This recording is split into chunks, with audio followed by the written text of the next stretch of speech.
essa manhã, né? A nossa proposta é trazer a respeito da depravação total. Os irmãos estão vendo aí no slide, né? Eu coloquei ali um slide com o planeta Terra, né? E isso remete muito bem à depravação total, né? De toda a Terra, de todos os seres humanos. A primeira coisa que eu gostaria de falar para os irmãos é que o estudo da nossa manhã ele vai ser dividido em 3 partes, né? Em 3 partes. A primeira vai ser a apresentação do que é a doutrina da depravação total. A segunda, quais são as implicações e resolução para tal questão. E a terceira, a apresentação e defesa de uma tese acerca da depravação total e sua queda em Jesus. A primeira coisa que eu gostaria de dizer aos irmãos é que essa tese não é minha. Tcharam! Não é uma coisa inovadora, né? Não é uma coisa nova, não. Muito pelo contrário, essa tese é de João Calvino também. E eu só vou trazer um aspecto além daquele que João Calvino aborda, também trabalhando ali com o Berkhoff, e tentando unir os dois a respeito de Jesus e a quebra da depravação total em sua pessoa. Tá certo, meus irmãos? Esse estudo não vai ser muito difícil, né? Esse estudo não é algo complicado, muito pelo contrário, eu tentei sintetizar todas as explicações aqui possíveis para os irmãos. Eu vou tentar passar aqui para os irmãos da melhor forma possível, né? Primeira coisa, vamos falar a respeito da apresentação do que é a doutrina da depravação total e os seus principais pontos, né? A depravação total, meus irmãos, como vocês podem ver, é um dos 5 pontos da doutrina da salvação na teologia calvinista, ou seja, na teologia de João Calvino nós temos 5 pontos que são os pontos basilares de toda a nossa teologia que nós temos hoje, né? Que nós temos hoje em dia. E são eles: eleição incondicional, né? Primeiro, a depravação total que nós estamos abordando aqui. Segundo, eleição incondicional, expiação limitada, graça irresistível e perseverança dos santos. Eu gostaria de deixar aos irmãos aqui um desafio. Esse mês, como nós vamos trabalhar todos esses temas, que os irmãos decorem, né, todos os pontos, só o nome, né, depravação total, eleição incondicional, expiação limitada, graça irresistível e perseverança dos santos. Né? Decorem isso na mente, meus irmãos. Os irmãos vão ver isso ao longo desse mês, mas esses são os pontos basilares da nossa teologia. Tudo que nós estamos professando aqui visa isso aqui, ó. Eleição incondicional, expiação limitada, graça irresistível, perseverança dos santos e, em primeiro lugar, a depravação total. Né? Esses são os aspectos da nossa teologia, perdão. A depravação total é um desses 5 pontos, né, meus irmãos? Sendo o primeiro deles.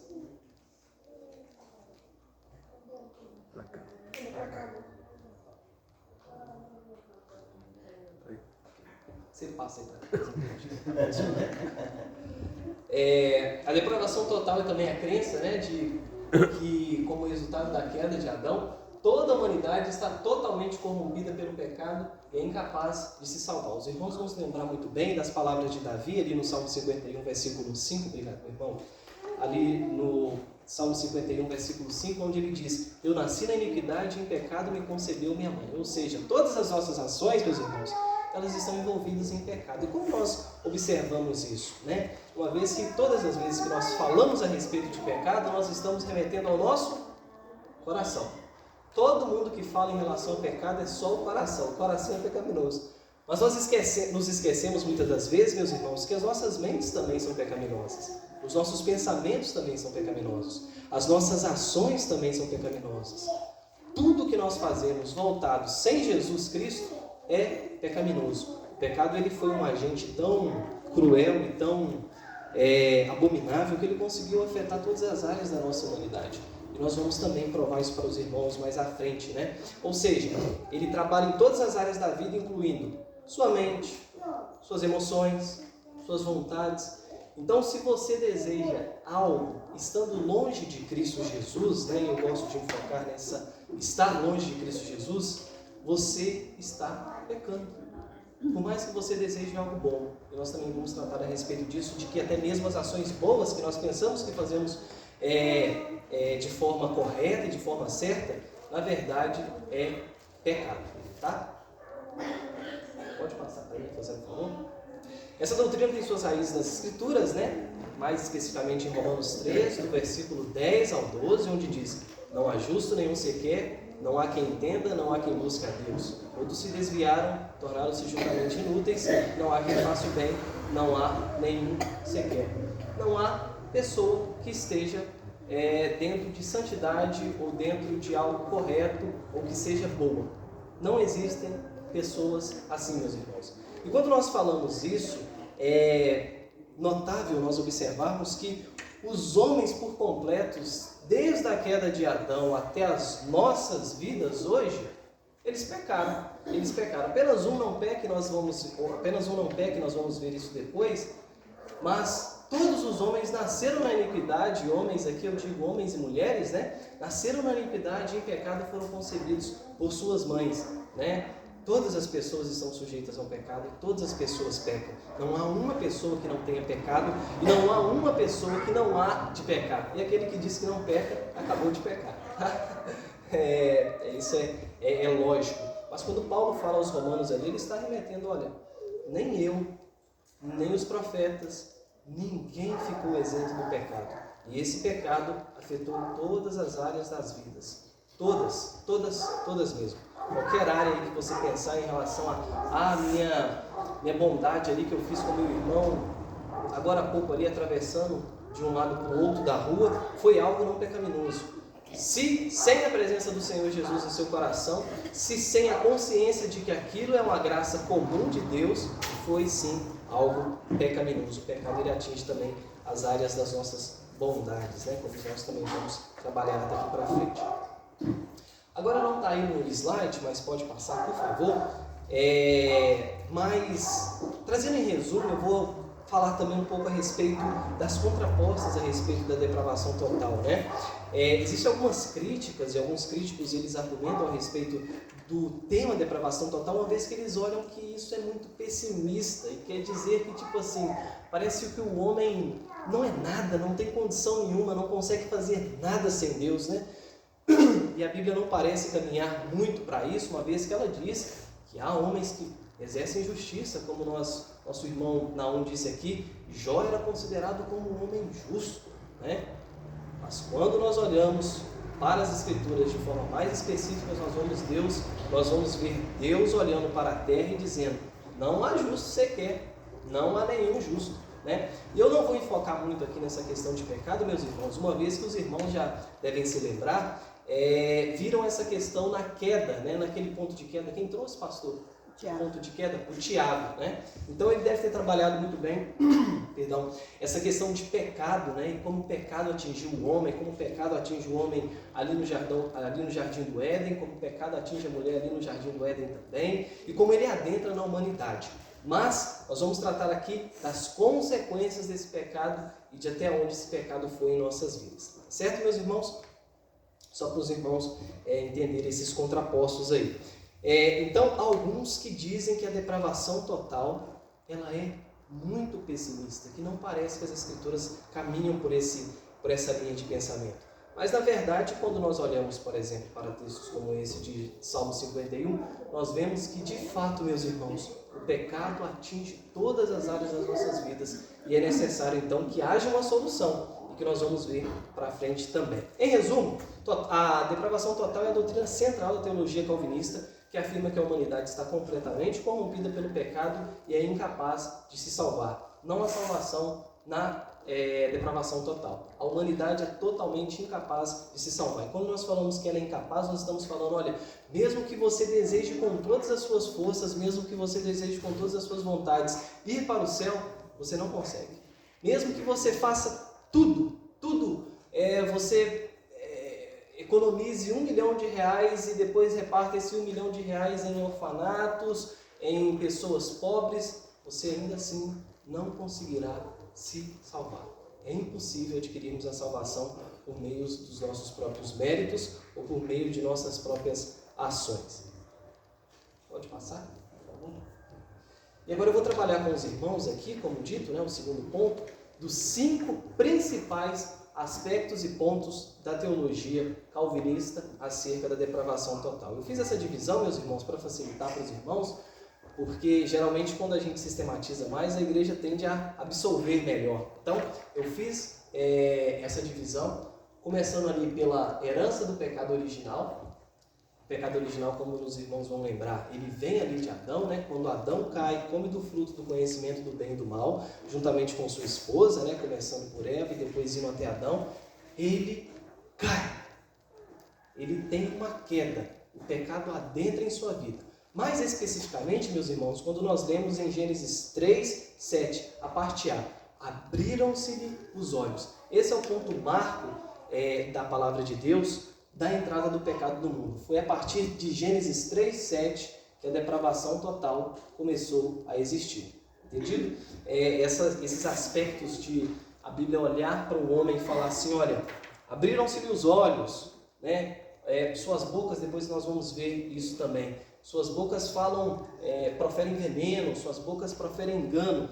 Isso é só para demonstrar, meus irmãos, que de fato o pecado está em todas as nossas áreas, em todas as partes, até mesmo de nossos corpos. Quando você olha, você peca. E Jesus traz algumas ilustrações, né? Se seu olho te faz pecar, o que se deve fazer? Arranca-o. Se seu olho te faz pecar, porque ele pode te fazer pecar. Se sua mão te faz pecar, arranca. É melhor entrar no reino dos céus sendo maneta do que com as duas mãos você ser condenado ao fogo do inferno. Ou seja, meus irmãos, nós estamos falando de todas as áreas da humanidade, de todas as áreas até mesmo dos nossos corpos, que são pecaminosas e podem ser pecaminosas em alguma possibilidade, né? Pode passar. Tá bom? O segundo ponto eu coloquei aqui em relação à incapacidade para fazer o bem, ou seja, nós não somos capazes de fazer bem nenhum bem, meus irmãos, que os irmãos pensem em fazer, ou que os irmãos queiram fazer, os irmãos não conseguirão fazer sem o agir de Deus, sem as ações de Jesus Cristo em nossos corações. E aqui eu trouxe o texto de João 6,44, mais especificamente, novamente, na primeira parte. Ninguém pode vir a mim se o Pai que me enviou não o trouxer. E em Romanos 7, 14 a 19, nós vemos que na segunda parte aqui, porque eu sei que em mim, isto é, na minha carne, não habita bem nenhum, pois o querer o bem está em mim, não porém o efetuá-lo, porque não faço o bem que prefiro, mas o mal que não quero, esse o faço. Ou seja, até mesmo Paulo reconhecia que aquilo que ele queria fazer de bom, ele não fazia. Ele não conseguia fazer por seus próprios méritos, ele não conseguia fazer pelas suas próprias ações. Mas aquilo que era mal perante Deus, aquilo que era ruim, aquilo que não agradava a Deus, isso era o que ele fazia. Essas eram as ações que ele fazia. E, geralmente a gente olha para Paulo, né, como sendo um cara muito santo, um cara muito puro, mas o mesmo reconhecia a sua incapacidade de fazer o bem. Ele mesmo reconhece isso e ele depois traz à memória as suas ações antes da sua conversão. Eu perseguia os irmãos, eu matava os irmãos, eu estava na ignorância. O pecado, ele atinge também essa área, né? O pecado atinge a área mental, né? O que nós vamos chamar na teologia de pecados noéticos, né? E sim, noéticos remete à palavra Noé, ao homem Noé, né? Uma vez que a palavra Noé significa mente, né? Entendimento, nesse caso. Ou seja, o pecado também atinge as nossas áreas mentais. Quando nós pensamos, nós estamos pecando, infelizmente, também. Ponto 3, por favor. O ponto 3, ele fala a respeito da totalidade da depravação total. A doutrina da depravação total afirma que a corrupção do ser humano é total, ou seja, todas as ações, todas as áreas. Nenhum aspecto da natureza humana é imune à corrupção causada pelo pecado, né? E aqui eu gostaria de trazer um paralelo para os irmãos a respeito da morte e do nascimento. Quando nós observamos morte e nascimento nas Escrituras, nós sempre estamos observando duas coisas opostas. Nascimento, vida. Morte, consequência do pecado, logicamente, algo ruim, certo? Então, quando nós observamos isso, meus irmãos, nós vemos que, na verdade, a depravação total, ela é o divisor de águas do nascimento e também da morte. Uma vez que nós podemos voltar novamente ao texto de Salmo 51. Eu nasci na iniquidade, e em pecado me concebeu minha mãe. Quando nós vemos essa imagem de nascer em pecado, nós meio que vamos ter que contradizer a dizência de que nós nascemos vivos. É claro que eu não estou dizendo, meus irmãos, que nós não nascemos vivos fisicamente, né, materialmente falando. Nós nascemos sim, mas espiritualmente nós estamos mortos. Ou seja, há um paralelo entre nascimento e morte, assim, em aspectos espirituais, né? Uma vez que a morte exclui a vitalidade de todo o corpo humano, né? Esse é um outro ponto que eu gostaria de abordar aqui com os irmãos, que ilustra bem a depravação total. Quando uma pessoa morre, ela morre parcialmente?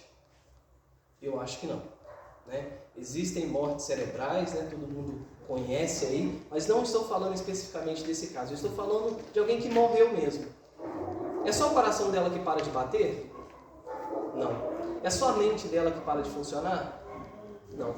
É só o estômago dela que para de fazer a digestão? Não. Muito pelo contrário. Toda a parte do corpo morre. Tudo morre. Mas aí alguns irmãos poderiam perguntar assim, mas Getúlio, a alma não morre. E de fato a alma não morre, né? A alma é algo imortal. Mas muito pelo contrário, meus irmãos. A alma morre sim, mas não da forma exata igual ao corpo. Quando nós não temos um encontro com Jesus e quando Jesus ainda não entra na nossa vida, nós podemos dizer que a morte ali é sim para a alma também. Se você morrer sem Jesus em seu coração, sem aceitá-lo como Senhor e Salvador, de forma alguma você conseguirá viver eternamente. Você morrerá eternamente, né? E essa visão de inferno e morte, ela é muito tênue, uma vez que a Bíblia vai dizer que o inferno é pior que a morte propriamente dita, né?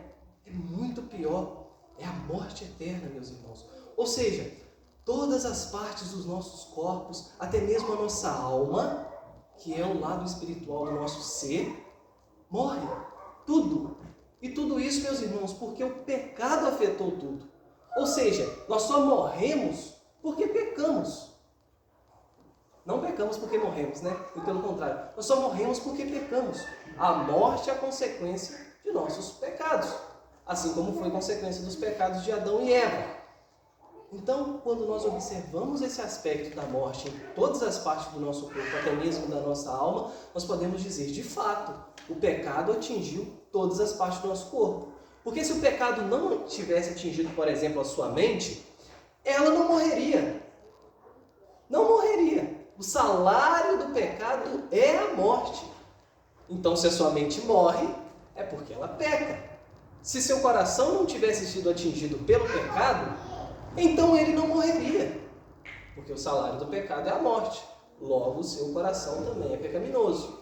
Se a sua mão, se o seu dedo mindinho não estivesse pecado ou em pecado, ele não morreria também, porque o salário do pecado é a morte. Entendem, meus irmãos, como tudo que morre é atingido pelo pecado?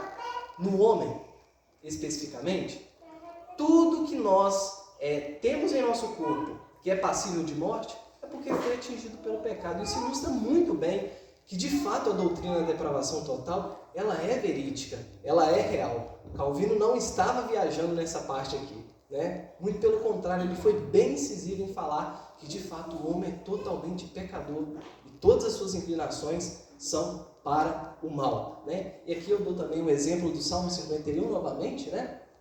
Mas eu gostaria que os irmãos focassem nesse primeiro exemplo de Romanos 3, do 13 ao 18. A garganta deles é sepulcro aberto. Primeiro, garganta. Com língua urdem engano, veneno de víbora está aos seus lábios. Segundo, língua, a boca deles a tem cheia de maldição de amargura, né? Olha para vocês verem, 3 aspectos aqui que estão interligados. Primeiro ele fala a respeito da garganta, segundo ele fala da língua, depois ele fala da boca toda. Ou seja, ele está falando aqui, ó, primeiro vocês pecam aqui, depois vocês pecam aqui, depois vocês pecam tudo.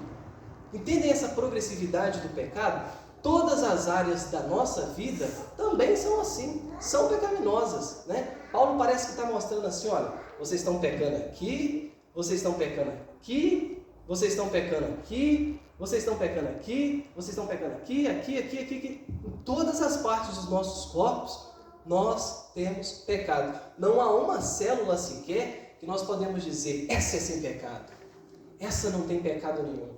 Muito pelo contrário, todas as partes do nosso corpo, todas as células, tudo que existe em você foi corrompido pelo pecado. Isso é bom nós enfocarmos, meus irmãos, porque geralmente quando nós falamos em depravação total, nós temos uma visão muito rasa a respeito disso. Mas a depravação total é isso, meus irmãos, é irmos em pontos específicos. E quando nós diminuímos mais, falamos acerca de células, por exemplo, e de que as mesmas estão em pecado também, aí nós olhamos a abrangência a respeito da depravação, o estrago que o pecado faz, o estrago que esse pecado faz.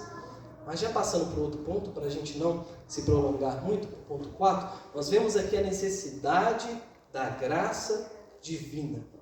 E aqui eu já vou caminhar um pouco para a solução desses problemas, do problema da depravação total. É lógico, meus irmãos, que se nós estamos aqui hoje, é porque houve uma solução. É porque teve uma solução. Em algum momento da história, algo teve que acontecer para que pudéssemos nos reunir, glorificar a Deus e exaltar o seu nome.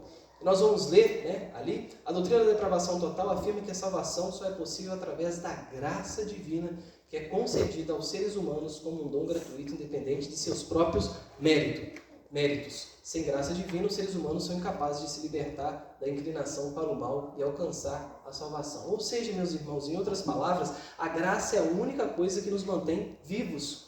A graça é a única coisa que nós podemos dizer assim, essa traz vida. É a graça de Deus. Não existe outro aspecto que se encontre em nós que possa dizer: isso me dá vida, isso me fornece salvação, eu posso dizer que é um mérito meu. Não existe, uma vez que tudo está em pecado. Então foi necessário essa graça, fora de nós, adentrar em nossas almas, adentrar em nossos corpos, para que possamos resolver esse problema da depravação total. Nós estamos mortos em nossos delitos e pecados, nós não podemos nos achegar a Deus, nós não podemos nos salvar, tudo que fazemos é ruim, mas nós queremos fazer algo bom. E nós sabemos que nós temos um Deus que nos ama. Então Ele concede a graça, Ele nos dá essa graça para que nós possamos achegar até Ele. E aqui eu destaquei também alguns textos, Pode acaso, como diz lá em Jeremias 13, 23, pode acaso o etíope mudar sua pele ou o leopardo as suas manchas? Então podereis fazer o bem, estando acostumados a fazer o mal. Parece até uma pergunta, mas não é uma afirmativa.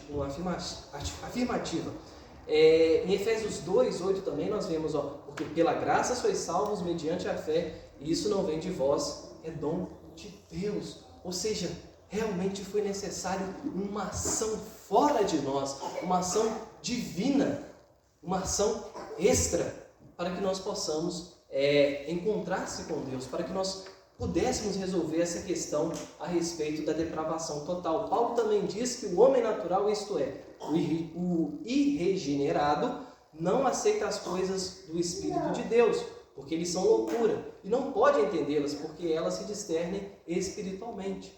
Vejam como a graça de Deus é de super importância para que nós possamos entender como a depravação funciona e como ela é resolvida.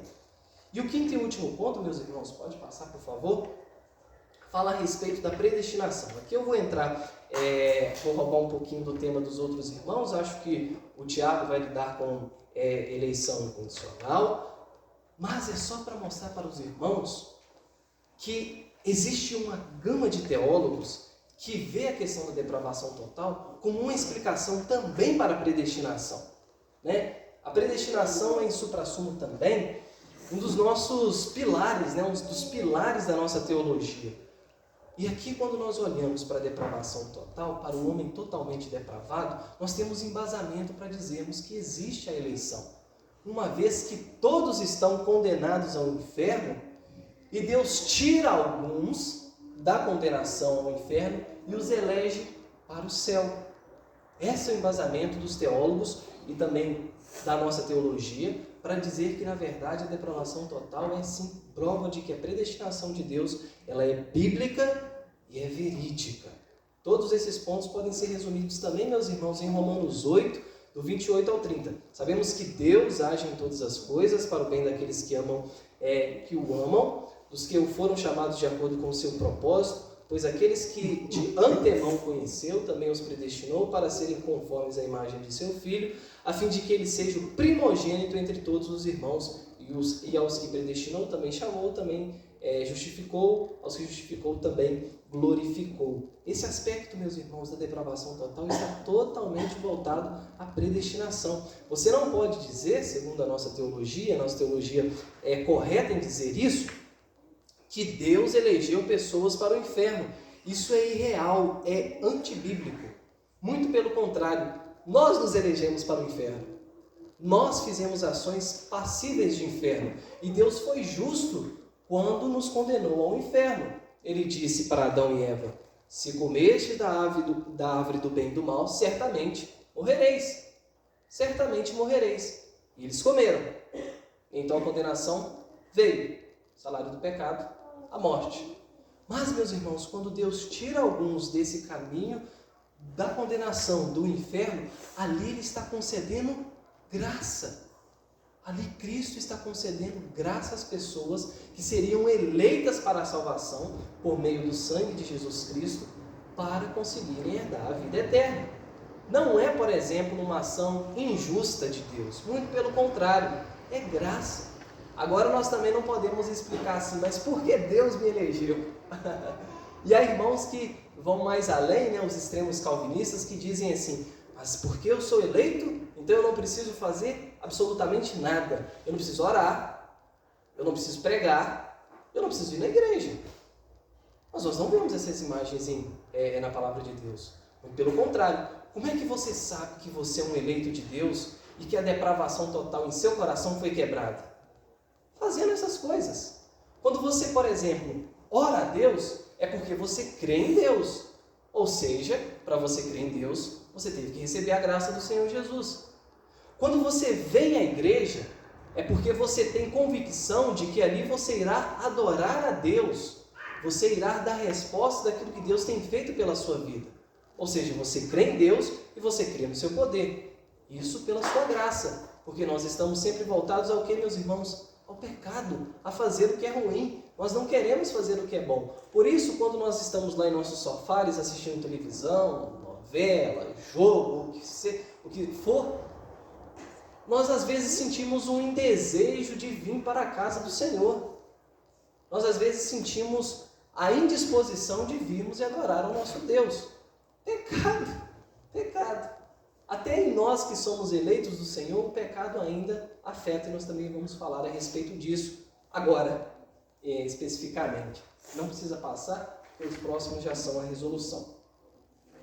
Até mesmo para as pessoas que são salvas pelo sangue de Jesus Cristo, nós podemos ver que o pecado continua agindo. E aí é que vem um bug, porque se Cristo Jesus nos salvou, por que ainda continuamos pecando? Por que a depravação total ainda está sobre nós? Por que disso? Meus irmãos, a explicação é muito clara. Somos humanos ainda. Somos humanos. O nosso corpo ainda é material, o nosso corpo ainda não é perfeito. Nós alcançamos a salvação? Sim, mas não por nós. Nós alcançamos pelo corpo perfeito, por Jesus. Ou seja, enquanto continuarmos em nossa casca, em nosso mundo, em nossa vivência aqui na terra, continuaremos a estar ante a depravação total. Continuaremos a pecar em alguns momentos, mas teremos consciência de que esses pecados são errados. Continuaremos a fazer aquilo que desagrada a Deus, mas poderemos pedir perdão por essas ações e sermos perdoados. E continuaremos, meus irmãos, vivendo uma vida como homens, como pessoas. Entendem como esses aspectos, meus irmãos, eles não são contradizentes? Não é porque Jesus salvou a sua vida que você não vai pecar. Você vai, e você é pecador. Mas a partir desse momento, você consegue ter o perdão por esses pecados e alcançar a vida eterna. A partir desse momento, você consegue ter consciência de que o que você faz, o que você fez, não condiz com aquilo que Deus quer. Não condiz com aquilo que Deus quer.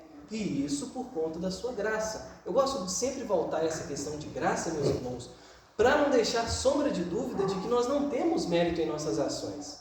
Nós não temos méritos em nossas ações. E isso comprova de que a depravação total é uma verdade, como de fato é. Então, meus irmãos, não ache que depois do momento em que você aceita Jesus, você vai ser perfeito. Você não vai, muito pelo contrário, você ainda vai continuar sendo imperfeito. Mas um dia você alcança essa perfeição.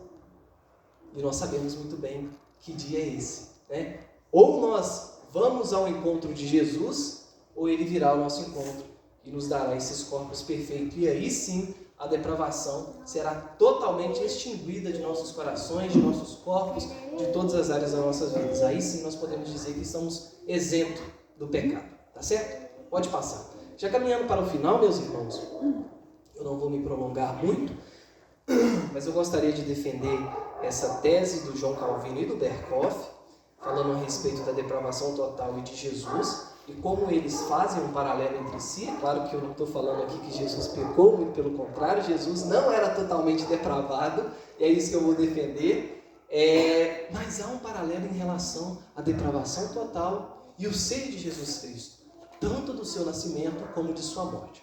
O primeiro ponto é a natureza humana de Jesus e a depravação total. A doutrina da depravação total, como mencionado anteriormente, afirma que todos os seres humanos nascem pecadores e estão completamente corrompidos pelo pecado. Essa doutrina tem suas raízes na ideia do pecado original, que segundo a tradição cristã, ocorreu quando Adão e Eva desobedeceu a Deus. Os irmãos sabem muito bem da história, Quando Eva come do fruto do conhecimento do bem e do mal, e Adão também, eles herdam essa condição pecaminosa. Jesus, por outro lado, e aqui que eu quero chamar a atenção dos irmãos, ele é retratado na tradição cristã e também na palavra de Deus como completamente livre do pecado. Ou seja, por mais que depois de Adão todos os homens começam a pecar, todas as pessoas são concebidas em pecado, nascem na iniquidade, como o Salmo 51 vai dizer, por mais que isso acontece, quando chega em Jesus há uma quebra, há uma ruptura ali, porque ele nasce perfeito, ele nasce sem pecado. Por outro lado, meus irmãos, quando nós observamos isso, nós podemos falar assim, mas peraí, isso não faz muito sentido, porque Jesus é da genealogia de Adão. Ou seja, parece que há uma contradizência no dizer que a descendência de Adão seria totalmente pecaminosa. Por um homem entrou o pecado no mundo.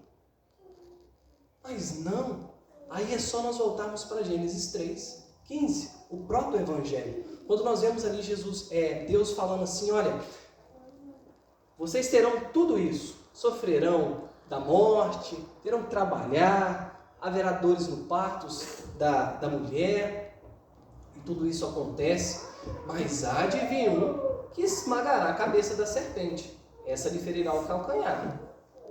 É isso que está lá em Gênesis 3:15, nós vemos isso lá. E meus irmãos, esse é o Cristo, esse é o Jesus, aquele que esmagaria a cabeça da serpente, aquele que nasceria sem pecado, é o próprio Jesus. Quando nós olhamos isso, já ali no Antigo Testamento, já ali na Gênesis, na prole ali, nós vemos que na verdade, toda essa condição, tudo que iria acontecer, já estava pré-determinado por Deus. Haveria um que deveria ser sem pecado, e eu digo deveria porque se Jesus nascesse sem pecado e iniquidade, qual que seria a diferença dele para nossas vidas? Se ele nasce em pecado e na iniquidade, ele não precisaria morrer por mim. Eu poderia morrer por mim mesmo. Não, ele teria que ser perfeito, imaculado, sem pecado algum. O jugo do pecado não poderia estar sobre ele, porque ele iria vencer o próprio jugo, Então, de acordo com a teologia cristã, Jesus nasceu sem pecado e viveu vida perfeita e sem pecado. E aqui eu abro outro parêntese, meus irmãos, para nós olharmos essa questão. Não foi apenas o fato de Jesus nascer sem pecado, mas também o fato dele viver toda uma vida sem pecado, até a sua morte, sem nenhuma ação pecaminosa. Alguns irmãos poderiam dizer aqui, mas espera aí, eu acho que eu lembro de uma ação pecaminosa de Jesus. Ele não fez um azorrague e quebrou todo o templo? Ele não colocou ordem na casa lá, com ira, com ódio, parecia estar irado ali? Parece que ali foi uma ação pecaminosa de Jesus. Mas não, quando nós olhamos também no Antigo Testamento, nós vemos que o zelo da casa do Senhor o consumiria. E até mesmo nisso Jesus não pecou. Porque ali naquelas ações de Jesus, na verdade o que estava havendo ali era uma purificação. O pecado mesmo estava nos cambistas e nos mercenários.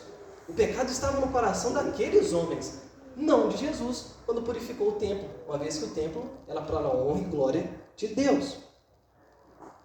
E nesse sentido, Jesus representa sabendo de tudo isso, né? Sabendo que Jesus não é pecador, sabendo que Jesus não errou em nenhum momento, em nenhuma passagem de sua vida, nem quando criança, nem adolescente, nem em nenhum pecado. E os irmãos aqui vão saber que há muitos pecados desde criança até a vida adulta, até a vida idosa, muitos pecados que nós cometemos, muitos, dos piores possíveis. Mas Jesus nenhum desses cometeu. Nesse sentido, Jesus representa uma exceção à doutrina da depravação total. Enquanto todos os seres humanos são afetados pelo pecado original e pela corrupção inerente, Jesus se mantém livre dessa corrupção devido à natureza divina e à sua concepção virginal. E aqui também eu quero abrir um parênteses, meus irmãos, para o entendimento de que Jesus também é um tipo de Adão. E é reconhecido por nós, né, em teologia, como sendo o segundo Adão. Mas o Adão perfeito, o Adão que consegue de fato cumprir aquilo que o primeiro Adão não cumpriu, que foi obedecer a Deus até a morte. Jesus consegue fazer isso. Mas nós devemos lembrar também que antes do pecado, Adão se encontrava fora da depravação total. Não apenas Adão, mas também Eva. E não apenas eles, mas também toda a humanidade. Toda a humanidade. Naquele momento, como os nossos representantes, toda a humanidade estava sem o jugo do pecado. Toda a humanidade. Mas Adão cai, nós sabemos o que acontece. E aí quando chega em Jesus, e esse mesmo Jesus não cai, mesmo no seu nascimento, mesmo na sua vida, nós vemos que é uma quebra, uma ruptura da depravação total. E aqui eu volto, meus irmãos, naquela imagem de nascimento. Vejam que Jesus nasce sem pecado. Ele não se torna santo na caminhada ministerial de 3 anos ali, ou dos seus 33 anos. Ele não se torna um pecador nessa caminhada. Muito pelo contrário, ele já nasce sem pecado. Ele já nasce sem ser pecador. E aí consegue, quebrar a depravação total. Então a primeira coisa, meus irmãos, que eu quero defender aqui é que essa natureza de Jesus Cristo, ela é destruidora da depravação total. Ela consegue destruir essa depravação total. E os irmãos não vão ver em nenhum outro registro da história, nem antes de Cristo, nem depois de Cristo, que alguém conseguiu fazer tal ação. Viver uma vida toda sem pecado. Jesus não viveu por muito tempo, nós poderíamos dizer, ele chegou até os seus 33 anos. Mas imagina você conseguir chegar até os seus 33 anos sem ter cometido nenhum pecado. Imagina essas ações. Imagina se pelo menos até os 33 anos nós pudéssemos viver isentos de todo pecado. Seria maravilhoso demais. Seria maravilhoso demais. Mas depois nós poderíamos dizer assim, não, eu posso morrer aqui nesse momento. Não quero viver mais, porque agora eu vou viver com o pecado.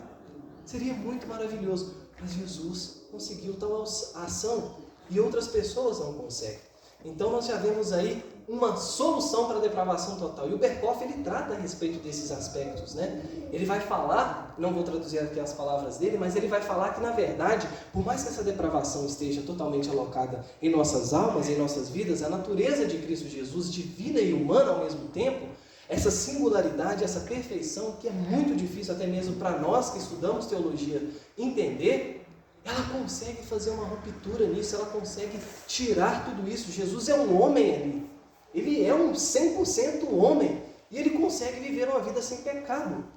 Mas ele também era 100% Deus, ok? Nós poderíamos dizer isso. Mas não podemos cair na contradição de dizer, mas espera aí, Jesus era 100% Deus, então ele tinha mesmo que nascer sem pecado, Ok, mas eu sou pecador, eu não sou Jesus, eu não tenho natureza divina, então eu posso pecar. Será que é isso que nós temos que falar, meus irmãos? Será que é isso correto? Será que é isso certo? Na verdade não, e aí nós partimos para o segundo ponto, e último também, a respeito dessa tese, que é a missão redentora de Jesus e a depravação total. Pode passar, por favor? Uma vez que Jesus morre naquela cruz, ele expia todos os nossos pecados, ele consegue nos conceder a salvação e ele consegue também dar a redenção devida à humanidade. Ou seja, quando nós voltamos a Gênesis 3,15, nós podemos voltar a ler os evangelhos e ver que tudo foi cumprido. Jesus conseguiu cumprir todas as ordenanças, tudo aquilo que nós fizemos de ruim ou fazemos de ruim, Jesus pegou tudo isso, morreu na cruz e conseguiu nos fornecer perdão. Ele solucionou essa questão. Então, quando nós falamos assim, peraí, mas eu não tenho natureza divina, então eu não sou, eu posso pecar, não tem problema nenhum. Não, uma vez que o mesmo Cristo morreu por você, você agora também, entre aspas, está isento do pecado. Você pode pecar, mas depois que você passa a pedir perdão a Deus por esse pecado, se arrepender de coração e viver uma vida para Deus, o pecado, a depravação total, ela não está totalmente dita em você. Entendem, meus irmãos, como o sacrifício de Jesus ele é de suma importância para que nós entendamos que hoje a nossa vida ela não está apregoada mais ao pecado, nós não estamos mais sob o jugo do pecado, o pecado não pode mais ter controle sobre as nossas vidas.